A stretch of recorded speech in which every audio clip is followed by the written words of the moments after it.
پھر دین کی خاطر ہجرت کرنا. اللہ تعالیٰ ارشاد فرماتے ہیں وَمَن يُهَاجِرْ فِي سَبِيلِ اللَّهِ يَجِدْ فِي الْأَرْضِ مُرَاغَمًا كَثِيرًا وَسَعَةً.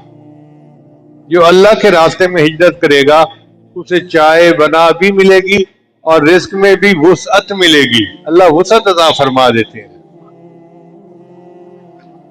اور پانچویں رزق کی کنجی ہے تقوی اختیار کرنا.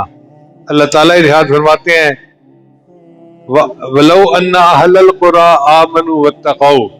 اگر یہ بستی دیسوں والے ایمان لاتے اور تقوی کو اختیار کرتے فَتَحْنَا عَلَيْهِمْ بَرَكَاتٍ مِّنَ السَّمَاءِ. ہم ان پر برکتوں کے دروازے آسمان سے کھول دیتے.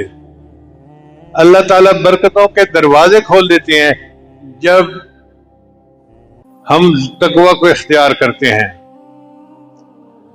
ایک جگہ اللہ فرماتے ہیں لَأَكَلُوا مِنْ فَوْقِهِمْ وَمِنْ تَحْتِ أَرْجُلِهِمْ. ہم ان کو وہ نعمتیں کھلائیں گی جو اوپر سے اترتی ہیں اور وہ نعمتیں کھلائیں گے جو پاؤں کے نیچے زمین سے نکلتی ہیں.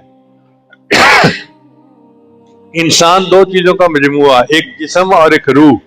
روح کی غذا اوپر سے آنے والے انوار و تجلیات ہیں اور جسم کی غذا زمین کے نیچے سے نکلنے والی چیزیں ہیں. آپ دیکھیں جتنی فصلیں ہیں زمین سے نکلتی ہیں. جو کپڑے پہنتے ہیں اس کی فصل زمین سے نکلتی ہے. جو مکان بناتے ہیں اس کی چیزیں زمین سے نکلتی ہیں. تو اللہ فرماتے ہیں ہم وہ نعمتیں بھی دیں گے جو اوپر سے اتارتے ہیں اور وہ نعمتیں بھی دیں گے جو زمین سے نکالتے ہیں.